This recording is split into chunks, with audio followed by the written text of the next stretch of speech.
Last class में कि भाई जब बॉडी पानी के अंदर जाती है तो उसका वेट तो नीचे ही लग रहा होता है, भारी है वो चीज, लेकिन एक अपवर्ड फोर्स आता है जो वेट को, mg को कम करता है, कैंसिल करता है। उस फोर्स का नाम है बायंट फोर्स। तो क्या इस कारण से बॉडी हल्की लगेगी कि नहीं लगेगी? पानी में जाने के बाद बॉडी हल्की लगेगी, क्योंकि बॉडी का वेट तो अब भी नीचे लग रहा है, लेकिन बायंट फोर्स वो बॉडी के वेट को थोड़ा कम कर रहा है, थोड़ा। तो नकली वेट फील होगा आपको। क्या फील होगा? और वो नकली वेट जो होता है उसे एपरेंट वेट कहते हैं। क्या कहते हैं? Apparent wait. क्या बोलते हैं? उस नकली वेट को कहते हैं apparent wait.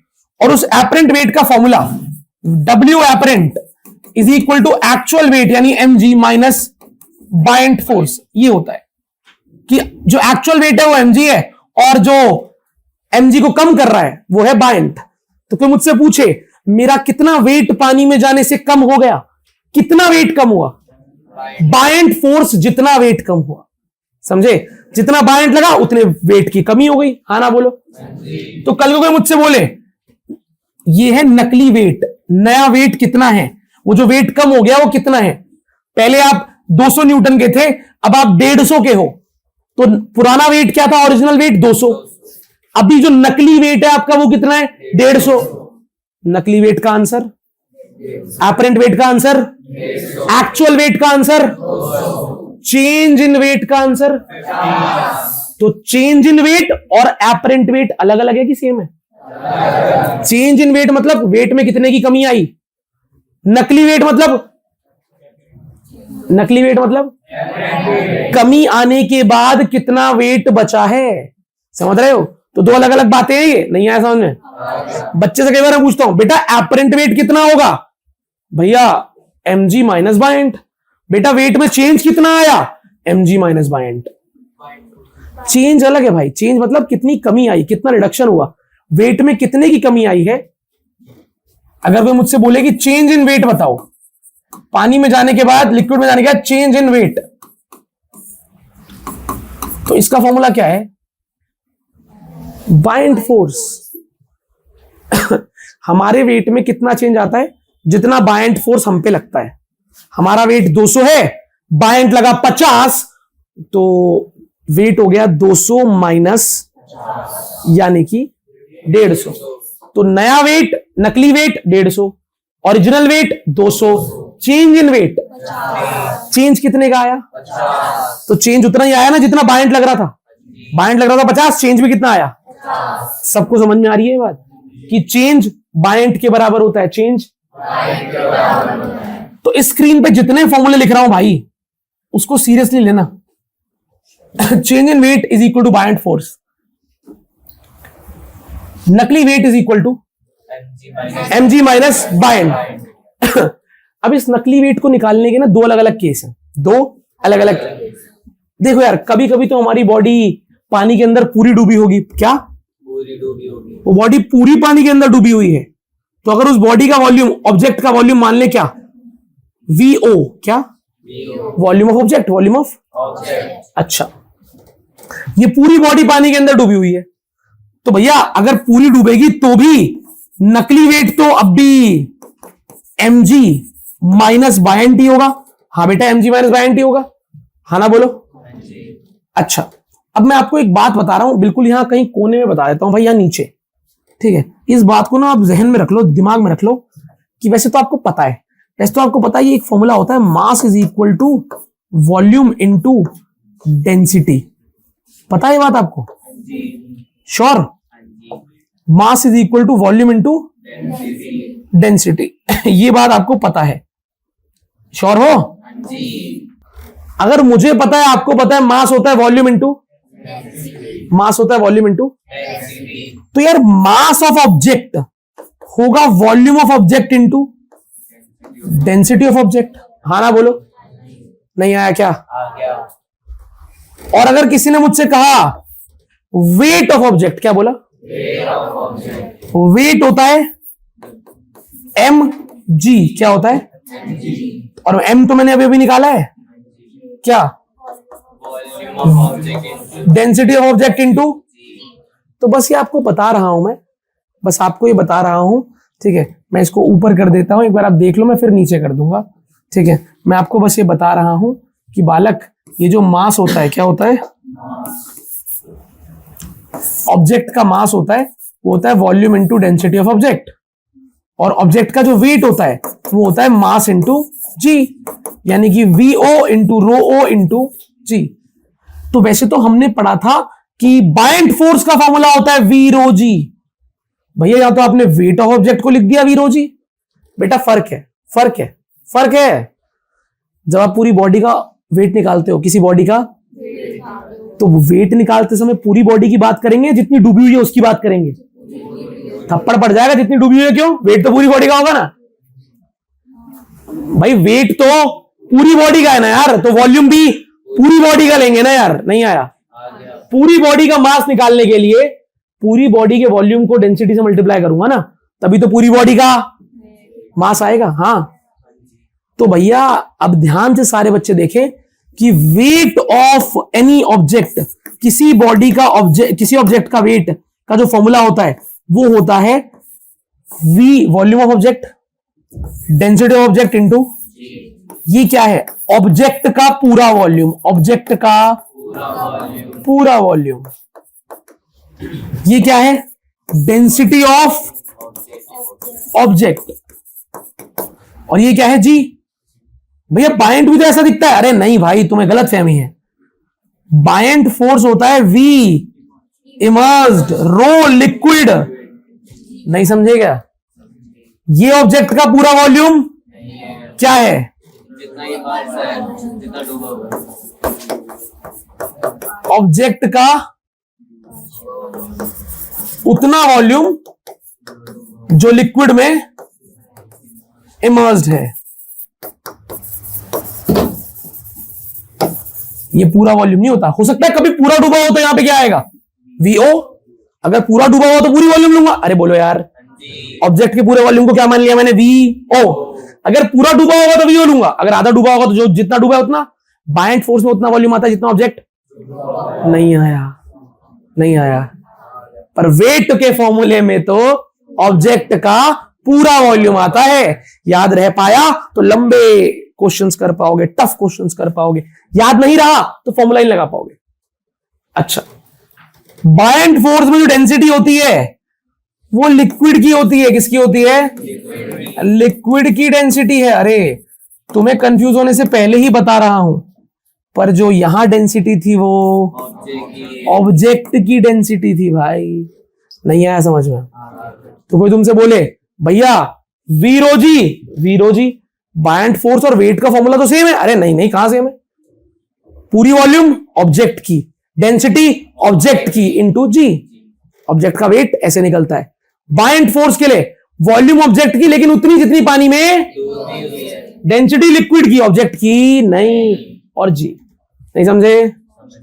V immersed rho L G buoyant force. V immersed weight के लिए V टोटल, V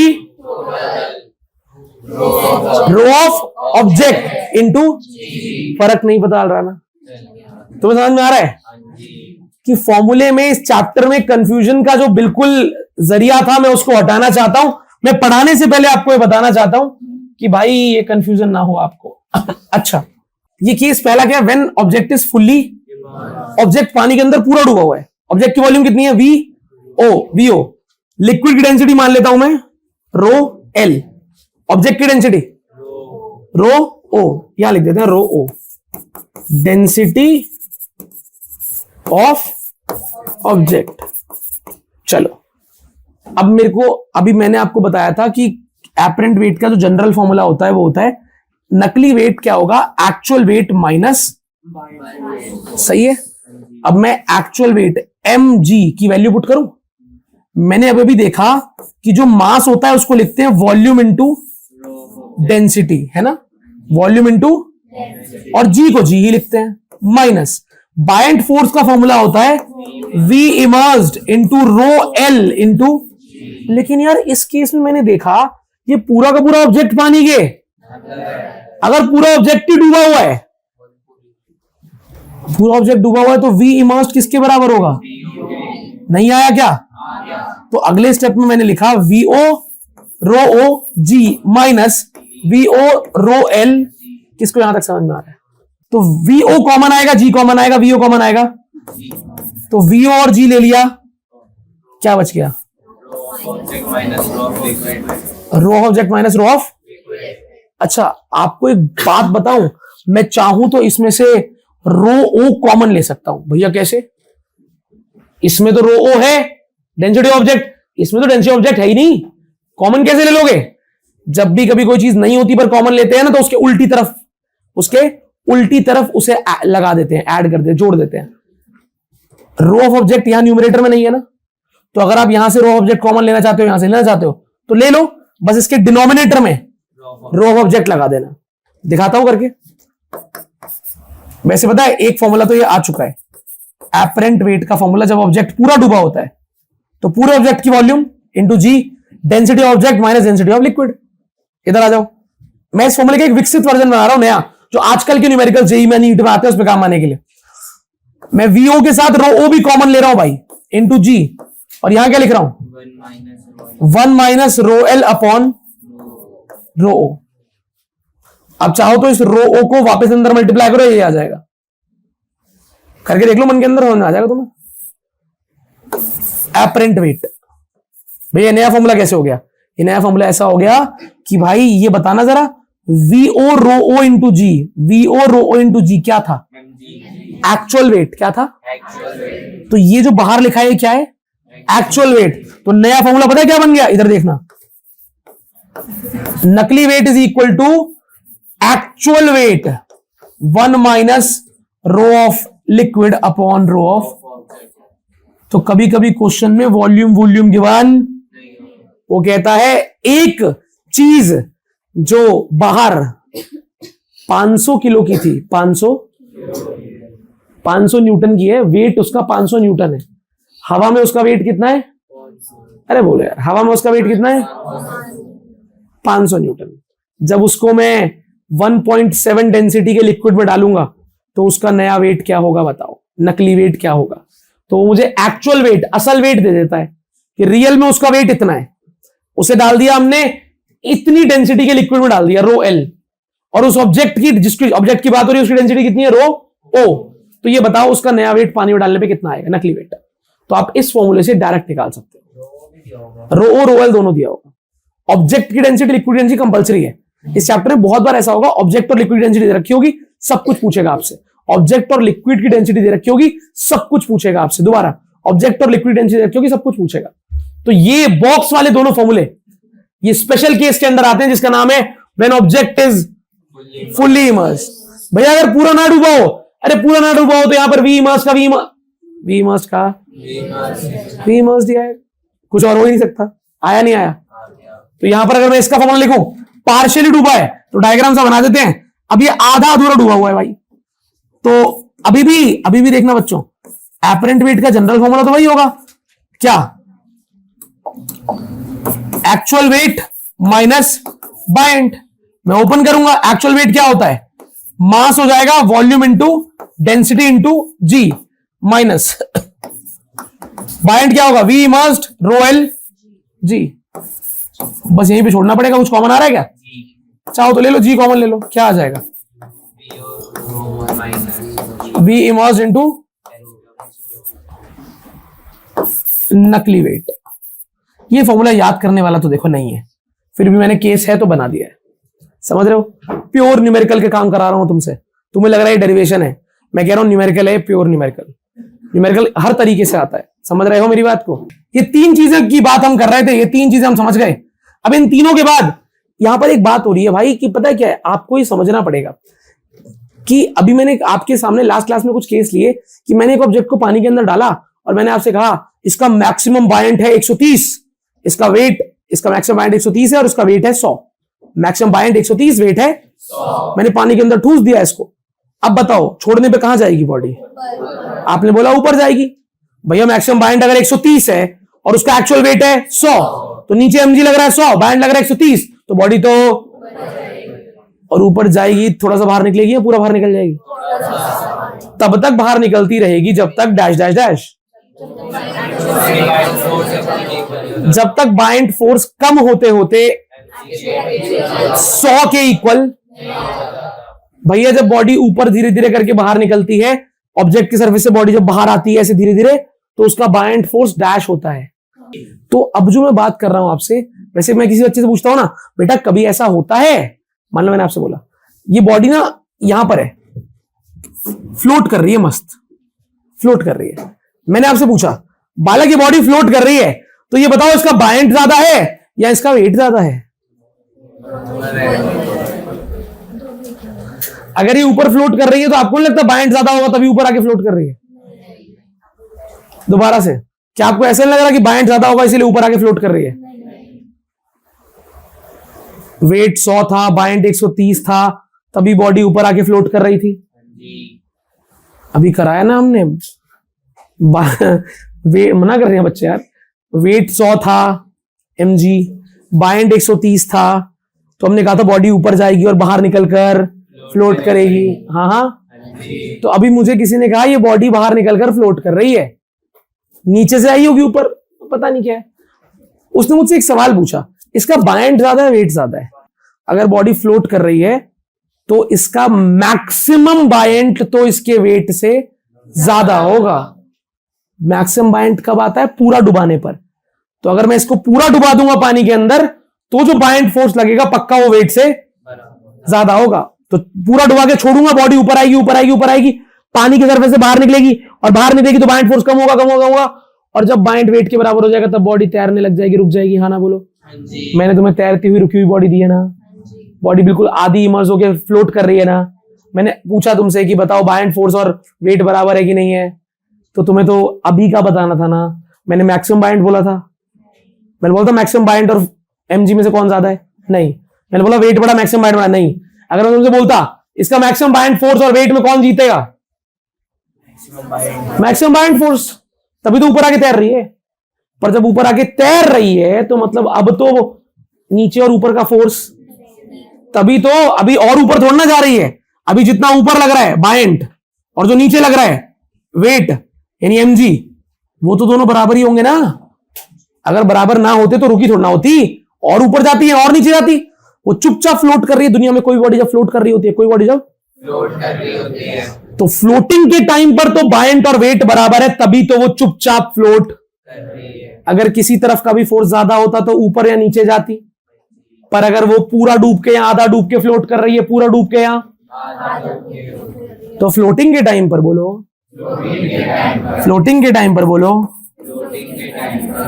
फ्लोटिंग के टाइम पर क्या?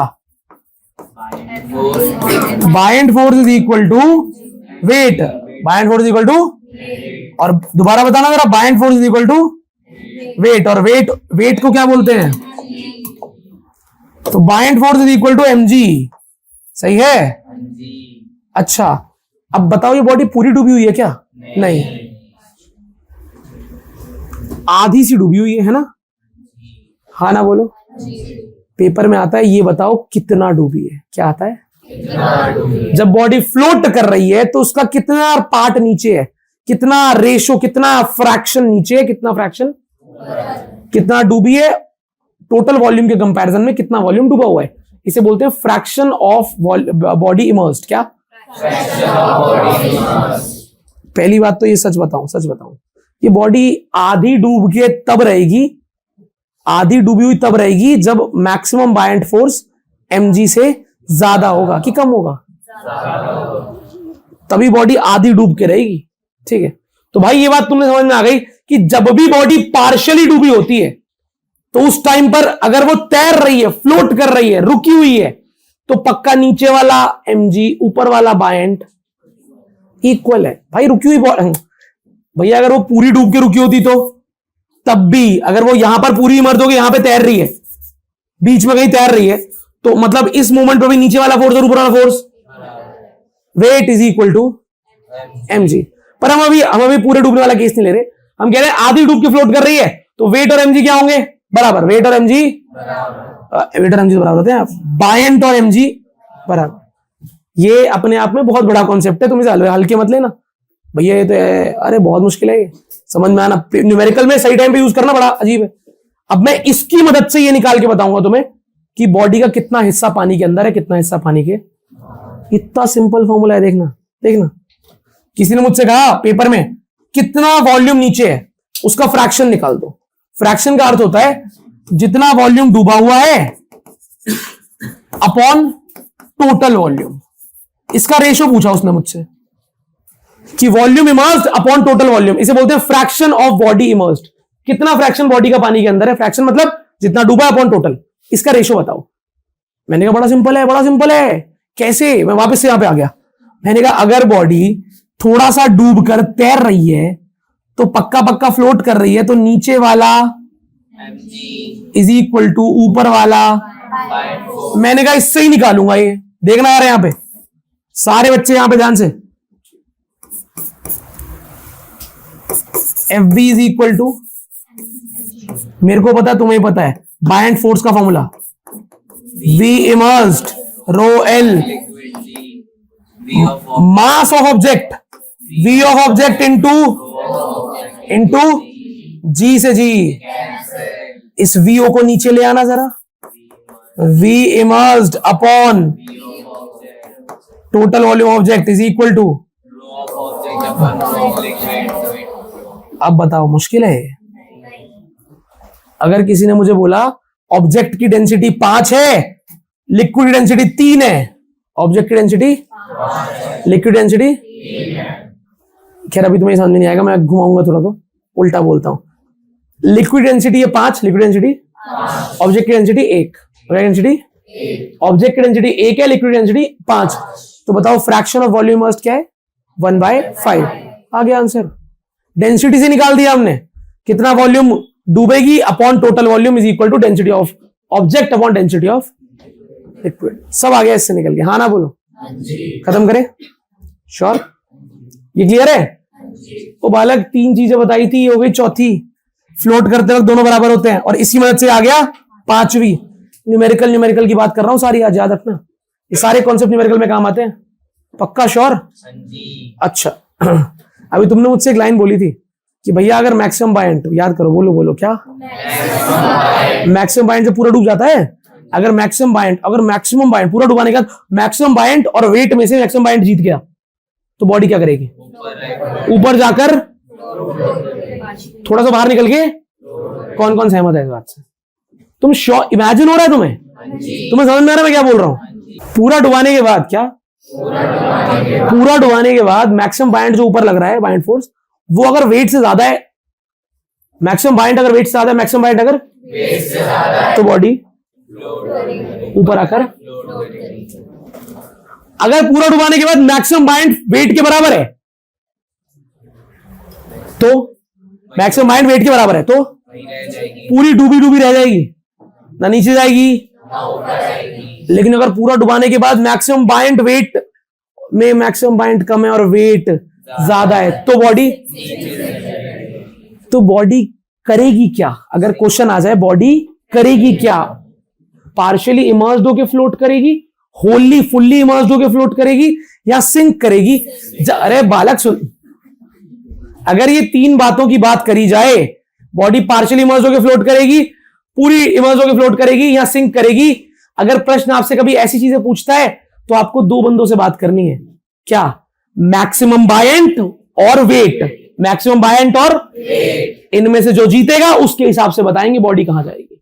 मैक्सिमम बायएंट और, लेकिन यहां पर मैक्सिमम बायएंट की बात, पूरा थोड़ा डूबा हुआ है। पूरा डूबता है तो मैक्सिमम, अरे नहीं आया, तुम्हें समझ में आ गया?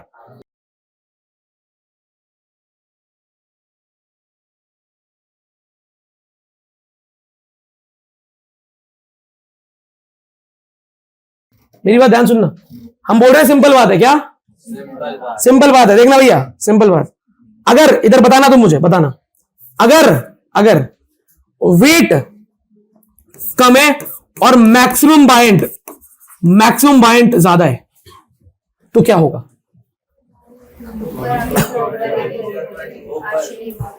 ऊपर आगे। अच्छा, इसका मतलब नहीं बताया तुम्हें। वेट कम है, अब मैं हाथों से करके दिखाऊंगा। वेट कम है और मैक्सिमम बायएंट ज्यादा है, अब क्या होगा? हाँ, तो ऐसे भी समझ लिया अगर पेपर में ऐसे आएगा पेपर में कोई इंसान ऐसे थोड़ा कर रहा होगा। वेट कम है और मैक्सिमम बायंट ज्यादा है, तो इस केस में क्या होगा? ऊपर आके फ्लोट करेगी। ये स्थिति होगी क्या? थोड़ी डूबी होगी, थोड़ी ऊपर होगी। हाँ ना बोलो, इसे बोलेंगे पार्शियली, और फ्लोट तो कर रही है ना, सही है। अच्छा, अगर ये स्थिति आती है कि weight is equal to buoyant force, maximum buoyant force के बराबर है वेट, फिर पूरा डुबा के मैक्सिमम बायंट फोर्स देगा, मैक्सिमम बायंट फोर्स और वेट बराबर था, पार्शियली सोच के बताओ, पूरी पूरी की पूरी अंदर रहेगी, और फिर तो दोनों केस में बॉडी फ्लोट तो कर रही है, एक में पार्शियली इमर्ज्ड और एक में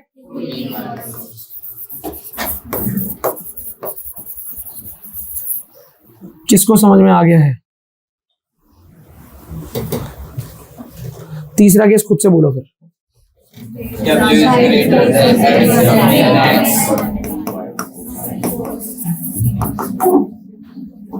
क्या नीचे बैठ जाएगी? तो इस केस में क्या होगा? इट विल, सही है। तो मतलब कि अगर मुझे कभी किसी ने पूछा कि बॉडी क्या करने वाली है, float partially emerged, float Holi emerged या सिंक, तो मैं उससे क्या दो चीजें मांगूंगा? बायंट फोर्स और उसने बोला वेट है 500, बायंट फोर्स है 40, वेट है 500, वेट है 500, बायंट फोर्स है 40, मैक्सिमम बायंट फोर्स 40, वेट है 500, मैक्सिमम बायंट फोर्स है 550, पूरा डुबाने के बाद वेट है 500, मैक्सिमम बायंट भी 500। आया लेकिन क्वेश्चन में वेट और मैक्सिमम बायंट नहीं दिया होता, नहीं दिया होगा ये डाटा, ये पूछा होगा, देख के बताएंगे, नहीं बता पाओगे, देख के नहीं बता पाओगे। एक बार मेरे को ये बात बताओ, मैक्सिमम बायंट फोर्स कब आता है? जब बॉडी पूरी डूबी होती है। मैक्सिमम बायंट फोर्स कब लगता है? जब बॉडी पूरी डूबी होती है। सवाल है मेरा, आप जवाब दे सकते हैं। मैक्सिमम बायंट फोर्स कब लगता है? जब बॉडी पूरी डूबी होती है। ये ऑब्वियस बात है ना, तुम इसमें हाँ क्यों नहीं बोल रहे हो? समझ में नहीं आ रहा मुझे। मैक्सिमम बायंट तब लगता है जब बॉडी पूरी डूबी होती है। हर लाइन में थोड़ा झोल बोलूंगा मैं। हाँ भैया, क्लियर समझ में आ गया? अच्छा, तो यहां पर हम मैक्सिमम बायंट फोर्स और वेट को कंपेयर कर रहे हैं। आपको पता है वेट का फॉर्मूला? मुझे पता है, VO, पता है बात? इधर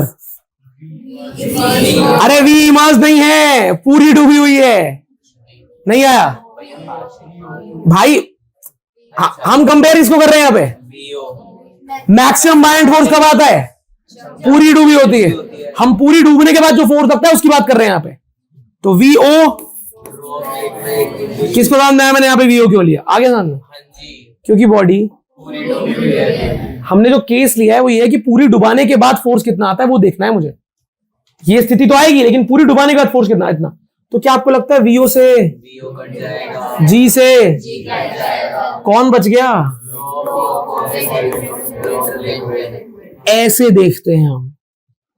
डेंसिटी ही काफी है ये बताने के लिए कि ऑब्जेक्ट आधा फ्लोट करेगा ऊपर, पूरा डूब के फ्लोट करेगा, या नीचे बैठ जाएगा। डेंसिटी ही काफी है। तो ऐसे कॉन्सेप्ट वाले बच्चे देखते हैं, ठीक है। लेकिन इसका रूल बना दिया, ये है वो रूल कि अगर डेंसिटी ऑफ लिक्विड ज्यादा हुई, अगर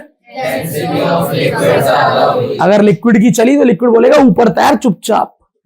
लिक्विड जीत रहा है ना भाई, लिक्विड जीत रहा है। और अगर इसको देखते हैं, यहां पे क्या आएगा फॉर्मूला? VO रो O बायंट फोर्स, VO रो लिक्विड, G से G,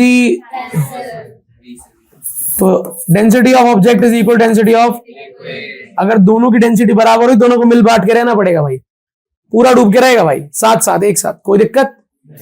लेकिन अगर ऑब्जेक्ट जीत गया, तो भाई साहब वो नीचे जाके रहेगा। नहीं आया? आ गया। तो अभी इसको ओपन करना, ये तो एक खाम खा फॉर्मेलिटी भैया हम कर रहे हैं। तुम्हें समझ में नहीं आ रहा ना? तुम्हें समझ में आया मैं डेंसिटी तक पहुंचा कैसे? नहीं समझे क्या? तो भाई बस ये इसे कहते हैं लॉ ऑफ फ्लोटेशन। क्या बोलते हैं? ये बताता है, ये बता तो ये ऊपर वाली बात ही रहा है। कॉन्सेप्ट तो देखो ये है बच्चों, मेन कॉन्सेप्ट ये है वेट वाला। स्कूल में इसको दिखवा के रटवा देते हैं, मेन कॉन्सेप्ट तो वेट वाला है। सुनो ध्यान से। इट सेड्स that the body will float, body will in a liquid if the weight of the body is less than Liquid displaced by mass part of the body. तो law of flotation में ये कहा गया, law of flotation में ये कहा गया कि बॉडी फ्लोट तभी करेगी, दो केस में फ्लोट कर रही है। बॉडी फ्लोट तभी करेगी जब जो वेट है वो मैक्सिमम बाइंड फोर्स से कम हो या इक्वल हो अगर वेट ज्यादा हुआ तो वो स्विंग कर जाएगी। नहीं आया। तो इसने वेट और मैक्सिमम बाइंड की बात करी है अपने लॉ में, लेकिन लास्ट में जो हमने कंक्लूजन निकाला है वो डेंसिटी से निकाला है। किससे? डेंसिटी। अगेन एक फॉर्मूला आ गया जो हमारी बहुत हेल्प करने वाला है, जो हमें बताएगा कि बॉडी ऊपर है, पूरी डूब के है या नीचे है। डेंसिटी क्या? डेंसिटी। अच्छा बताओ, लिक्विड की डेंसिटी ज्यादा तो क्या होगा? ऊपर तो बॉडी को बोलेगा ऊपर रहे भाई, ऊपर रहे। लिक्विड जीत गया तो बॉडी का डेंसिटी ज्यादा हुई तो स्विंग कर जाएगा। बॉडी जीत जाएगी, नीचे जाएगी। जो जीतता है नीचे रहता है, ठीक है। और अगर दोनों डेंसिटी सेम हुई तो नहीं आया समझ में? आ गया। श्योर हो? हाँ जी।